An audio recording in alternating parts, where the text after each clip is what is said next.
بچوں نے کیا دیکھا کہ ہم نے جہاں سے سفر کا آغاز کیا تھا ہم وہیں پر ٹہل رہے ہیں۔ یزیدی سپاہیوں نے دونوں بچوں کو گرفتار کر لیا اور عبید اللہ ابن زیاد کے دربار میں قتل کرنے کے بعد دونوں بچوں کے سر کو لے کر پہنچتا ہے جس کا نام حارث تھا۔ عزیزان باوقار عبید اللہ ابن زیاد نے جب دونوں شہزادوں کے سر کو دیکھا برہم ہو جاتا ہے، غصے میں آ جاتا ہے اور غصے میں آنے کے بعد کہتا ہے اے میرے سپاہیوں، ہے کوئی محب اہل بیت، ہے کوئی رسول اللہ کے گھر والوں سے محبت کرنے والا، اس ظالم کو قتل کر دے۔ اس ظالم نے دونوں بچوں کو شہید کر دیا ہے۔ میں نے وعدہ کیا تھا جو زندہ گرفتار کر کے لائے گا اسے شاہی خزانے سے مالا مال کیا جائے گا۔ الغرض مسلمانوں، سرکار امام مسلم کی شہادت ہو چکی ہے، آپ کے شہزادوں کو بھی شہید کر دیا گیا ہے۔ ادھر سرکار امام حسین کی بارگاہ میں سرکار امام مسلم کا خط پہنچ جاتا ہے۔ آپ اپنے بچوں کو لے کر، اپنے بھائیوں کو لے کر، اپنے گھر کی عورتوں کو لے کر آپ کوفہ کی سرزمین پر جا رہے ہیں۔ محرم الحرام، تو محرم الحرام 61 ہجری کو آپ ایسے میدان میں پہنچتے ہیں کہ اس میدان میں پہنچنے کے بعد سواریاں خود بخود رک جاتی ہیں۔ سیدی سرکار امام حسین اپنے گھر والوں سے سوال کرتے ہیں اس میدان کا نام کیا ہے؟ لوگوں نے کہا تھا اے میرے آقا حسین اس میدان کو میدان نینوا کہا جاتا ہے۔ لو آپ نے فرمایا اس کا کوئی اور نام بھی ہے۔ لوگوں نے عرض کی سرکار اسی کو میدان کربلا بھی کہا جاتا ہے۔ اتنا سننا تھا، آقا حسین ارشاد فرماتے ہیں اے میرے گھر والوں اسی میدان کربلا میں اپنے اپنے خیمے کو نصب کر لو، یہی وہ میدان کربلا ہے کہ مجھے بھی شہید کر دیا جائے گا، میرے گھر والوں کو بے دردی کے ساتھ شہید کر دیا جائے گا۔ حضرات 2 محرم کو اہل بیت کا یہ گھرانہ نعرہ رسالت، ذکر امام حسین، صبر امام حسین، استقامت امام حسین، نعرہ تکبیر، نعرہ رسالت۔ میرے دوستو، سرکار امام حسین رضی اللہ تعالیٰ عنہ 2 محرم کو میدان کربلا میں پہنچ جاتے ہیں اور آپ کے ساتھ کتنے لوگ ہیں؟ صرف اور صرف 72 لوگ، اور ایک روایت میں آیا ہے کہ 82 لوگ، بہر کے 72 رہے ہوں یا 82، لیکن یہ صحیح ہے کہ 72 لوگوں میں بچے بھی تھے، بوڑھے بھی تھے، جوان بھی تھے، بیمار بھی تھے اور عورتیں بھی تھیں، اور جنگ کے ارادہ سے نہیں گئے تھے۔ اگر جنگ کے ارادہ سے گئے ہوتے تو اپنی 8 سالہ بیٹی سیدہ سکینہ کو ساتھ لے کر نہ جاتے، اپنی بیوی شہر بانو کو ساتھ لے کر نہ جاتے، 6 مہینے کے بیٹے حضرت علی اصغر رضی اللہ تعالی عنہ کو ساتھ لے کر نہ جاتے۔ میرے دوستو، 72 لوگوں سے مقابلہ کرنے کے لیے عبید اللہ ابن زیاد نے 22,000 لشکر یزید کو میدان کربلا میں بھیجا۔ سوچو، مقابلہ 72 لوگوں سے ہے اور مقابلہ کرنے والے 22,000۔ ان لوگوں کے پاس گھوڑے بھی ہیں، تلواریں بھی ہیں، نیزے بھی ہیں، برچیاں بھی ہیں، تیر بھی ہیں، سب کچھ ان کے پاس موجود ہے، لیکن سیدی سرکار امام حسین رضی اللہ تعالیٰ عنہ اپنے گھر والوں کو صبر کی تلقین دیتے ہیں۔ محرم کی 7 تاریخ آ جاتی ہے، شمر لائی ایک نیا حکم نامہ لے کر میدان کربلا پہنچ جاتا ہے۔ تاریخ بتاتی ہے، مورخین نے لکھا ہے کہ محرم کی 7 تاریخ کو آل رسول اللہ پر پانی بند کر دیا جاتا ہے۔ محرم کی 9 تاریخ آ جاتی ہے۔ محرم کی 9 تاریخ آنے کے بعد عمرو بن سعد سیدی امام حسین سے ملاقات کرتا ہے اور ملاقات کرنے کے بعد کہنے لگا اے امام، آپ یزید کی بیعت قبول کر لیجئے یا پھر ہم سے جنگ کرنے کے لیے تیار ہو جائیے۔ اتنا سننا تھا، میرے آقا حسین ارشاد فرماتے ہیں اے عمرو بن سعد سن لے، اگر تو مجھ سے جنگ کرنا چاہتا ہے تو آج محرم کی 9 تاریخ ہے، آنے والا دن محرم کی 10 تاریخ ہوگی، مجھ سے تو آنے والے کل میں جنگ کر لے گا۔ اے عمرو بن صاد یہ کسی ڈر اور خوف کی وجہ سے نہیں کہہ رہا ہوں، بلکہ جی یہ چاہتا ہے کہ آج کی رات قرآن عظیم کی تلاوت کر لو، آج کی رات مصطفیٰ جان رحمت کی ذات پاک پر درود و سلام کا نذرانہ پیش کر لو، آج کی رات رب کی بارگاہ میں سجدہ کر لو۔ خدا جانے زندگی وفا کرے نہ کرے، زندگی ملے نہ ملے، زندگی ختم ہونے سے پہلے اپنے رب کو راضی کر لو۔ تاریخ بتاتی ہے مغرب کی اذان ہو جاتی ہے، مغرب کی نماز ہو جانے کے بعد سرکار امام حسین اپنے گھر والوں کو اکٹھا کرتے ہیں، اپنے عزیز و اقارب کو اکٹھا کرتے ہیں، اور اکٹھا کرنے کے بعد آپ نے چھوٹا سا خطبہ دیا، ارشاد فرماتے ہیں اے میرے گھر والوں، یزید اگر بیعت چاہتا ہے تو میری چاہتا ہے، سچ چاہتا ہے تو میرا چاہتا ہے، تم لوگوں سے کوئی مطلب نہیں ہے، لہذا میں تم لوگوں کو اجازت دے رہا ہوں رات کے اندھیرے میں کسی جائے پناہ میں چلے جاؤ، اپنی بقیہ زندگی گزار لو، میرا جو حال ہوگا میں اسے دیکھ لوں گا۔ تمام کے تمام عزیزوں و قریب نے جواب دیا تھا اے آقا حسین آپ اپنے قدموں سے ہم لوگوں کو الگ نہ کیجیے۔ عزیزان وقار عشاء کی نماز ہو جاتی ہے، اہل بیت کرام رسول اللہ کے گھر والے امام حسین کے گھر کے لوگ قرآن عظیم کی تلاوت کر رہے ہیں۔ سیدہ سکینہ جن کی عمر تقریباً 8 برس کی ہے، آپ نے دیکھا والدہ محترمہ قرآن پڑھ رہی ہے، پھوپھی جان قرآن پڑھ رہی ہے، آپ قرآن عظیم لے کر سرکار امام حسین کی بارگاہ میں حاضر ہو جاتی ہے، عرض کرتی ہے اے ابا حضور ماں قرآن پڑھ رہی ہے، پھوپھی قرآن پڑھ رہی ہے، مجھے بھی قرآن کا آغاز کرا دیجئے۔ سیدی سرکار امام حسین اپنی بیٹی حضرت سکینہ کو قرآن کا آغاز کراتے ہیں، اور قرآن شروع کرانے کے بعد آپ زارو قطار رونا شروع کر دیتے ہیں۔ سیدہ سکینہ کہتی ہے اے بابا حسین آپ رو کیوں رہے ہیں؟ میرے آقا حسین ارشاد فرماتے ہیں اے بیٹی سکینہ رو اس لیے رہا ہوں کہ قرآن میں نے شروع کرایا ہے، خدا جانے میں قرآن ختم کرا پاؤں یا نہ کرا پاؤں۔ میرے دوستو پوری رات اہل بیت کرام رسول اللہ کے گھر والے عبادت و ریاضت میں گزار دیتے ہیں، آدھی رات ختم ہو جاتی ہے، میرے حسین رضی اللہ تعالیٰ عنہ اپنے جوان بیٹے حضرت امام علی اکبر رضی اللہ تعالیٰ عنہ سے فرماتے ہیں اے بیٹا علی اکبر جاؤ میدان جنگ دیکھ کر آؤ، میدان جنگ ہے کیسا؟ سیدی حضرت امام علی اکبر میدان جنگ پہنچتے ہیں، اور دیکھنے کے بعد آپ واپس آ جاتے ہیں۔ آقا حسین ارشاد فرماتے ہیں اے علی اکبر میدان جنگ دیکھ کے آ رہے ہو، بتاؤ ہے کیسا؟ تو سیدی امام علی اکبر عرض کرتے ہیں اے ابا حضور میدان جنگ تو ٹھیک ہے، لیکن میدان جنگ میں ایک عجیب و غریب بات میں نے یہ دیکھی ہے کہ ایک ضعیفہ عورت، ایک بوڑھی عورت اپنے چہرے پر نقاب ڈال کر زاروں قطار رو رہی تھی، میدان جنگ سے کنکریاں اٹھا اٹھا کر دور دراز مقام پر پھینک رہی تھی۔ اتنا سننا تھا میرے آقا حسین کی آنکھیں بھیگ جاتی ہیں، آپ زاروں قطار رونا شروع کر دیتے ہیں۔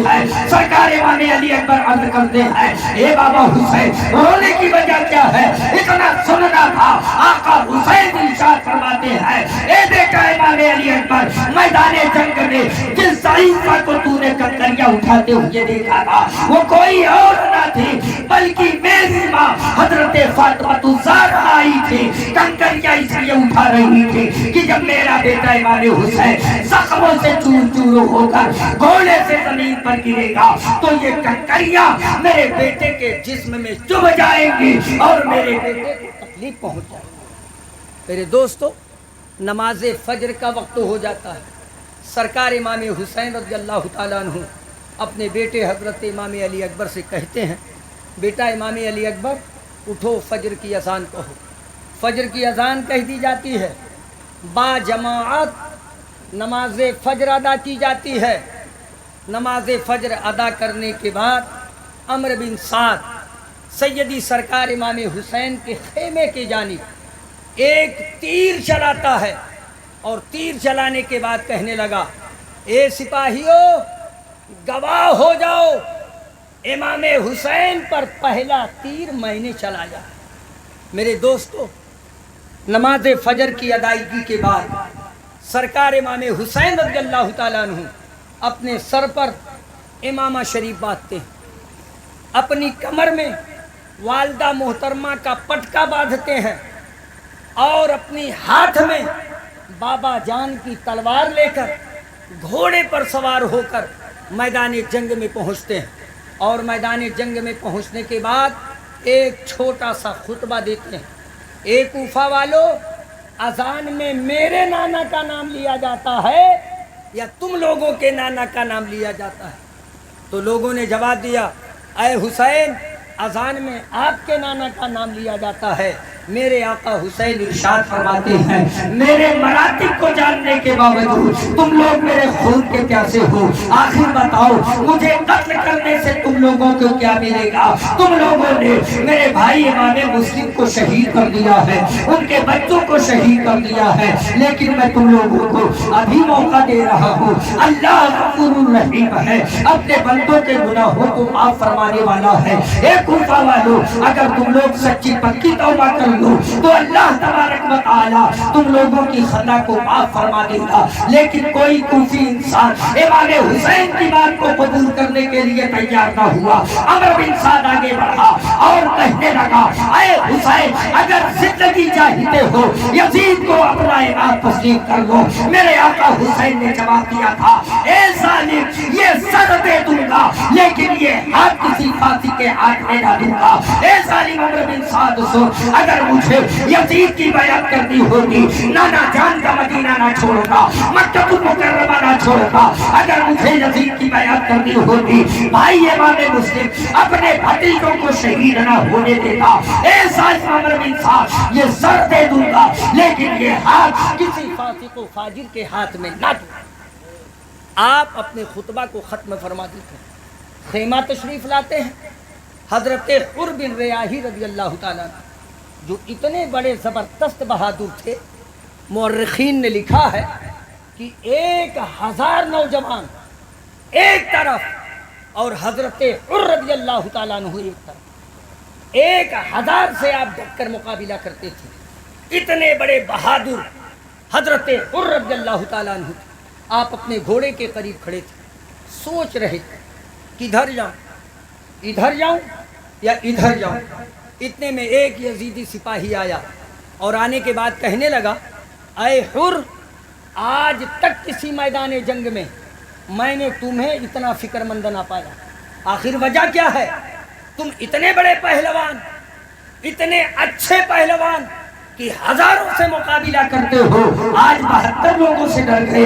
حضرت عمر رضی اللہ تعالیٰ عنہ نے جواب دیا تھا، سنو سنو، آج میرے داہنے طرف جنت ہے اور بائیں طرف جہنم ہے. میں فیصلہ یہ کر رہا ہوں جنت میں جاؤں یا جہنم میں جاؤں. اتنا کہنے کے بعد حضرت عمر رضی اللہ تعالیٰ عنہ اپنے گھوڑے پر سوار ہو جاتے ہیں اور خیمے حسین کی جانب اپنے گھوڑے کو موڑ دیتے ہیں. سرکار امام حسین کی بارگاہ میں پہنچنے کے بعد عرض کرتے ہیں، اے آقا حسین، کیا میری خطا معاف ہو سکتی ہے؟ میں ہی وہ بد نصیب مسلمان ہوں جس نے سب سے پہلے آپ کو میدان کربلا میں آنے سے مجبور کیا. میں نے آپ کو گھیرا، میں نے آپ کو مجبور کیا کہ آپ میدان کربلا میں تشریف لے چلے. اے میرے آقا حسین، کیا میری خطا معاف ہو سکتی ہے؟ میرے آقا حسین ارشاد فرماتے ہیں، اے حر، اللہ تبارک و تعالی تیری ساری خطا کو معاف فرما دے گا. تو نے مصیبت کے وقت میں رسول اللہ کی قدم بوسی کی ہے، اسی بدلے میں اللہ تمہاری خطاؤں کو معاف فرما دے گا. ابھی گفت و شنید کا سلسلہ چل رہا تھا کہ سالم نام کا ایک پہلوان میدان جنگ میں پہنچتا ہے اور میدان جنگ میں پہنچنے کے بعد مبارز طلب کرتا ہے، چلانے لگتا ہے، اے کوئی مجھ سے مقابلہ کرنے والا، اے کوئی مجھ سے جنگ کرنے والا. حضرت حر رضی اللہ تعالیٰ عنہ جب سالم کی للکار سنتے ہیں کہ پیارے آقا حسین سے کہتے ہیں، اے آقا حسین، پہلا مسلمان میں ہوں جو میں نے آپ کو مجبور کیا تھا یہاں آنے پر. آپ مجھے اجازت دے میدان جنگ میں پہنچ کر اس جہنمی کا کام تمام کر دوں. آقا حسین کی جانب سے اجازت نہیں.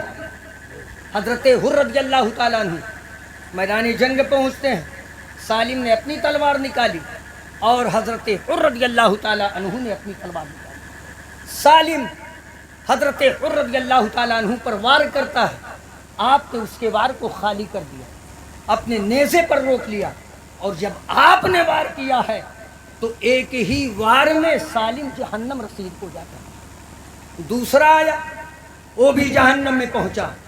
تیسرا آیا یکے بعد دیگرے کئی یزیدی کتے جہنم رسید ہو جاتے ہیں. عمرو بن سعد نے جب اپنے سپاہیوں کو کرتے ہوئے دیکھا شور مچانے لگا اور حکم دیا اے میرے سپاہیوں حضرت حر کو کمزور نہ سمجھنا, ان سے یکے بعد دیگرے مقابلہ نہ کرو بلکہ چاروں طرف سے انہیں ان کا محاصرہ کر لو اور چاروں طرف سے تیر و تلوار کی بارش کرنے کے بعد حضرت حر رضی اللہ تعالی عنہ کو شہید کر. میرے دوستو حضرت حر رضی اللہ تعالیٰ عنہ کے راستے کو چاروں طرف سے گھیر لیا جاتا ہے اور چاروں طرف سے آپ کے جسم پاک پر تیر و تلوار کی بارشیں کی جاتی ہیں. حضرت حر رضی اللہ تعالیٰ عنہ زخموں سے چور چور ہو کر گھوڑے سے زمین پر آتے ہیں اور سرکار امام حسین کی بارگاہ میں عرض کرتے ہیں اے آقا حسین میری خبر لیجیے. سیدی امام حسین رضی اللہ تعالیٰ عنہ مقتل پہنچتے ہیں اور حضرت حر رضی اللہ تعالی عنہ کی لاش لا کر اپنے خیمے کے اندر رکھتے تھے. یکے بعد دیگرے تمام عزیز و اقارب میدان جنگ میں پہنچ کر اپنی اپنی جان کا نذرانہ اللہ کے راستے میں پیش کر دیتے ہیں. اب باری رسول اللہ کے گھر والوں کی آ جاتی ہے. سیدہ زینب جو سرکار امام حسین کی سگی بہن ہیں میدان کربلا میں موجود ہیں. آپ کے دو چھوٹے چھوٹے بچے میدان کربلا میں موجود تھے. آپ اپنے بچوں کو تیار کر رہی ہیں. حضرت شہر بانو کی نظر حضرت زینب پر پڑتی ہے تو فرماتی ہیں اے زینب تم کر کیا رہی ہو؟ حضرت زینب جواب دیتی ہے آج میں اپنے بچوں کو جنتی دولہا بنا رہی ہوں. تاریخ بتاتی ہے سیدہ زینب رضی اللہ تعالی عنہا اپنے بچوں کو تیار کرنے کے بعد اپنے بچوں کو ساتھ لے کر اپنے بھائی امام حسین سے ملاقات کرتی ہے اور ملاقات کرنے کے بعد عرض کرتی ہے اے بھائی حسین میرے بچوں کو میدان جنگ میں جانے کی اجازت دے دی جائے. اتنا سننا تھا آقا حسین رضی اللہ تعالی عنہ ساروں قطار رونا شروع کر دیتے ہیں. فرماتے ہیں اے بہن زینب میں اپنی نگاہوں کے سامنے تیری گود کو خالی ہوتے ہوئے کیسے دیکھ سکتا ہوں, لہذا تیرے بچوں کو میدان جنگ میں جانے کی اجازت نہیں ہے. سیدہ زینب نے جب اتنا سنا آپ کہتی ہیں اے بھائی حسین میں نے نانا جان کی حدیث پاک سنا ہے. نانا جان نے فرمایا ہے کہ صدقہ مصیبتوں کو دور کر دیا کرتا ہے. اے بھائی حسین آج میدان کربلا میں آپ پر بہت بڑی مصیبت آئی ہے. اس مصیبت کے وقت میں اپنے بچوں کا صدقہ کرنا چاہتی ہوں. عزیزان وقار سرکار امام حسین کی جانب سے دونوں بچوں کو میدان جنگ میں جانے کی اجازت مل جاتی ہے. دونوں چھوٹے چھوٹے بچے چھوٹی چھوٹی تلواریں لے کر میدان جنگ میں پہنچتے ہیں. جنگ کا نقشہ پلٹ جاتا ہے. دونوں بچے چھوٹی چھوٹی تلواروں سے ایک ایک یزیدی سپاہی کو قتل کرتے ہوئے عمرو بن سعد کے پاس پہنچنا چاہ رہے تھے. عمرو بن سعد نے جب دونوں بچوں کو اپنے تخت کے قریب آتے ہوئے دیکھا پکار کر کہنے لگا اے میرے سپاہیوں یہ بچے بڑی تیزی کے ساتھ مشتاق آ رہے ہیں, ان کا راستہ روک لیا جائے, چاروں طرف سے تیر و تلوار کی بارش کی جائے. دونوں بچوں پر یزیدی کتے ٹوٹ پڑتے ہیں, تیر و تلوار سے بارشیں کرتے ہیں. دونوں بچے قرآن عظیم کی تلاوت سن کر سونے والے ہمیشہ ہمیشہ کے لیے سو جاتے ہیں. عمرو بن سعد پکار کر کہنے لگا حسین آؤ اپنے بھائیوں کی لاش لے کر جاؤ. اتنا سننا تھا میرے آقا حسین میدان جنگ کی طرف بڑھتے ہیں. سیدہ زینب جو ایک مسلح پر بیٹھ کر اپنے ہاتھوں کو خدا کی بارگاہ میں دراز کر کے بچوں کی کامیابی کے لیے رب کی بارگاہ میں دعا کر رہی تھی. جب یہ پکار حضرت زینب تک پہنچتی ہے سر کو سجدے میں رکھ کر عرض کرتی ہے اے پروردگار تیرا احسان ہے کہ تو نے میری قربانی کو قبول فرما لیا. اے میرے مولا یہ تو دو شہزادے تھے, اگر سینکڑوں شہزادے ہوتے تو نانا جان کے دین کی حفاظت کے لیے سب کو قربان کر دیتے. میرے عزیزوں دونوں بچوں کی شہادت کے بعد سیدہ سکینہ رضی اللہ تعالی عنہا اپنے چچا حضرت عباس سے ملاقات کرتی ہیں. میرے دوستو، سیدہ سکینہ حضرت عباس علمبردار سے ملاقات کرتی ہیں اور ملاقات کرنے کے بعد عرض کرتی ہیں، چچا عباس، کیا اب ہم لوگوں کو پانی نہ ملے گا؟ کیا میرا ننھا بھائی علی اصغر پیاس سے ایسے ہی تڑپتا رہے گا؟ حضرت عباس علمبردار رضی اللہ تعالیٰ عنہ جب اتنا سنتے ہیں، خیمے میں جاتے ہیں، مشکیزہ اپنے داہنے کندھے پر لٹکا لیتے ہیں، تلوار لے لیتے ہیں، گھوڑے پر سوار میدان جنگ میں جا رہے ہیں۔ سرکار امام حسین کی نظر جب حضرت عباس پر پڑتی ہے، آپ فرماتے ہیں، بھائی عباس، تم کہاں جا رہے ہو؟ ایسی جگہ جا رہے ہو جہاں جانے کے بعد کوئی زندہ واپس نہیں آتا۔ بھائی عباس، تمہارے بعد میرا علم کون اٹھائے گا؟ حضرت عباس رضی اللہ تعالیٰ عنہ ارشاد فرماتے ہیں، اے آقا حسین، ان ظالموں نے حد کر دی ہے، آل رسول پر پانی بند کر دیا ہے۔ ارے کافر لوگوں پر پانی بند نہیں کرتے، یہ کیسے مسلمان ہے کہ جس نبی کا کلمہ پڑھتے ہیں اسی نبی کے گھر والوں پر ظالموں نے پانی بند کر دیا ہے۔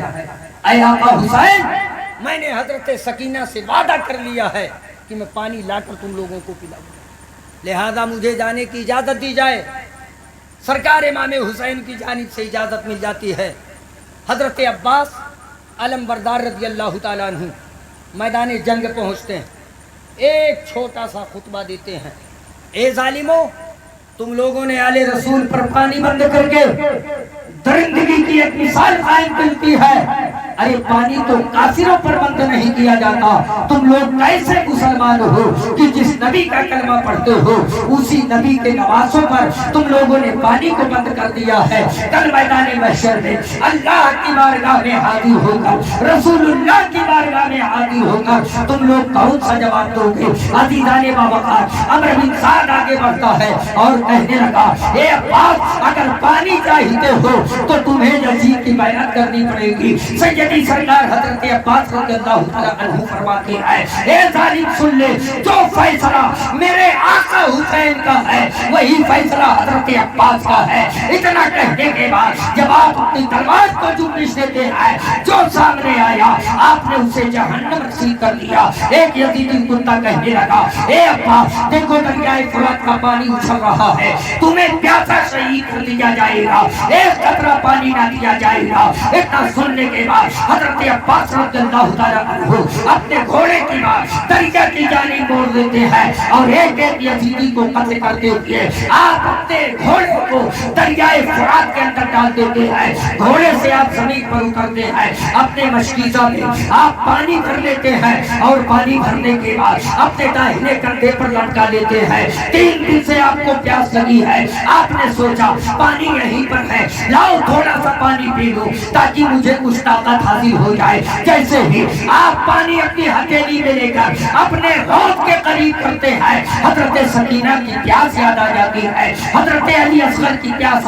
یاد آ جاتی ہے۔ آپ پانی کو دریا کے اندر ڈال دیتے ہیں اور فرماتے ہیں، اے دریا، گواہ رہے گا کہ حضرت عباس نے تیرے پانی کو نہیں پیا ہے۔ جس گھوڑے پر آپ سوار تھے آپ کو معلوم تھا کہ گھوڑا بھی پیاسا ہے، آپ اپنے گھوڑے کو اشارہ کرتے ہیں کہ تو پانی پی لے۔ اللہ نے اس گھوڑے کو بولنے کی طاقت عطا نہ کی، لیکن وہ گھوڑا ہنہنانا شروع کرتا ہے، وہ ہنہنا کر جواب دیتا ہے، اے آقا عباس، جب آپ پانی نہیں پی رہے ہیں میری کیا مجال ہے کہ مصیبت کے وقت میں پانی پی لوں۔ تاریخ بتاتی ہے حضرت عباس رضی اللہ تعالیٰ عنہ گھوڑے پر سوار ہو کر پانی کا مشکیزہ لے کر اپنے خیمے کی جانب بڑی تیزی کے ساتھ پڑھ رہے تھے۔ عمرو بن سعد پکار کر کہنے لگا، اے میرے سپاہیوں، یاد رکھنا اگر حضرت حضرت عباس پانی لے کر اپنے خیمے تک پہنچ جائیں گے، ان سپاہیوں میں سے کوئی سپاہی زندہ بچ کر واپس نہ جائے گا، لہذا حضرت عباس کے راستے کو گھیر لیا جائے، انہیں قتل کر دیا جائے، پانی چھین لیا جائے، پانی جو مشکیزہ میں پانی ہے مشکیزوں کو چھلنی کر دیا جائے۔ چاروں طرف سے یزیدی سپاہی حضرت عباس کے راستے کو گھیر لیتے ہیں۔ ایک ظالم نے ایسا تیر مارا کہ حضرت عباس کا داہنا بازو شہید ہو جاتا ہے، آپ دوسرے کندھے پر اپنے مشکیزے کو لٹکا لیتے ہیں، آپ کا دوسرا بازو بھی شہید ہو جاتا ہے، آپ پانی کے مشکیزے کے تسمہ کو اپنی دانتوں کے نیچے دبا لیتے ہیں۔ ایک ظالم نے ایسا تیر چلایا کہ وہ تیر پانی کے مشکیزہ میں چھپ جاتا ہے، چھلنی ہو جاتا ہے، پورا کا پورا پانی میدان جنگ میں گر جاتا ہے۔ حضرت عباس رضی اللہ تعالیٰ عنہ کے دونوں بازو شہید ہو چکے ہیں، چاروں طرف سے تیر و تلوار کی بارشیں کی جا رہی ہیں۔ حضرت عباس کبھی دائیں طرف جھک جاتے ہیں، کبھی بائیں طرف جھک جاتے ہیں۔ حضرت زینب رضی اللہ تعالیٰ عنہ فرماتی ہے، اے بھائی حسین میں یہ کیا دیکھ رہی ہوں؟ آقا حسین فرماتے ہیں، اے بہن زینب دیکھ تو میں بھی رہا ہوں، آج میری کمر ٹوٹ گئی ہے، مجھ سے چلا نہیں جا رہا ہے۔ اتنے میں آواز آتی ہے، یا اخو ادرکنی، اے میرے آقا حسین میری خبر لیجئے۔ حضرت عباس رضی اللہ تعالیٰ عنہ کی آواز پر آقا حسین مقتل پہنچتے ہیں، حضرت عباس سے ملاقات ہوتی ہے۔ حضرت عباس رضی اللہ تعالیٰ عنہ جو بھی چند سانسوں کے مہمان تھے، آپ کے چہرے پر خرد و غبار لگے ہوئے تھے۔ حضرت حسین رضی اللہ تعالیٰ عنہ اپنے دست مبارک سے حضرت عباس کے چہرے کو صاف کرتے ہیں۔ حضرت عباس نے اپنی آنکھیں کھول دی اور آنکھیں کھولنے کے بعد حضرت عباس سرکار امام حسین سے عرض کرتے ہیں، اے آقا حسین میری میرا آخری سلام قبول فرما لیجئے۔ اتنا سننا تھا، سرکار امام حسین فرماتے ہیں، اے بھائی عباس جب تو پیدا ہوا تھا اس وقت تک تو نے اپنی آنکھوں کو نہ کھولا تھا جب تک کہ میں اپنی گود میں تجھے نہ لیا تھا۔ اے عباس تو اتنا خوش نصیب ہے کہ تو نے آنکھیں کھولی ہے، تو مجھے دیکھا ہے، اور آنکھیں بند کر رہی ہے تو میری زیارت کر رہا ہے۔ اے عباس زندگی بھر اگر تو نے مجھے کبھی بلایا ہے تو آقا کہہ کر بلایا ہے۔ اے عباس یہ کان ترس گئے ہیں بھائی سننے کے لیے، دنیا چھوڑنے سے پہلے ایک مرتبہ مجھے تو اپنا بھائی تو کہہ دے۔ اتنا سننا تھا، حضرت عباس رضی اللہ تعالیٰ عنہ عرض کرتے ہیں، اے بھائی حسین اپنے عباس کے آخری سلام کو قبول فرما لیجئے۔ اتنا کہنے کے بعد حضرت عباس کی روح مبارک آپ کے جسم سے پرواز کر جاتی۔ میرے دوستو حضرت عباس رضی اللہ تعالیٰ عنہ جام شہادت آپ بھی نوش فرما لیتے ہیں۔ میرے دوستو سچی بات یہ ہے کہ سرکار امام حسین رضی اللہ تعالیٰ عنہ میدان کربلا پہنچ کر اگر آپ اتنی زبردست قربانیاں پیش نہ کی ہوتی تو آج اس دنیا میں لفظ اللہ کہنے والا کوئی موجود نہ ہوتا۔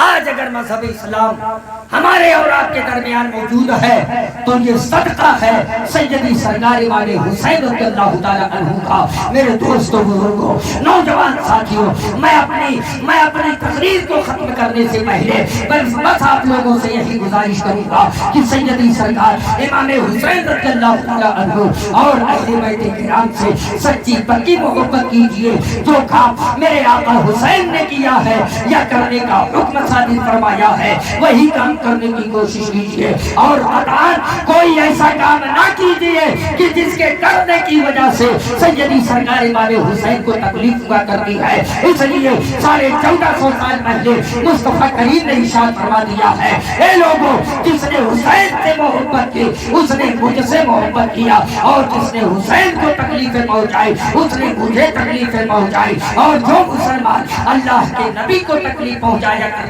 ہے اس کا ٹھکانہ نہ دنیا میں ہوا کرتا ہے اور نہ ہی میدان آخرت میں اس کا ٹھکانہ ہو سکتا۔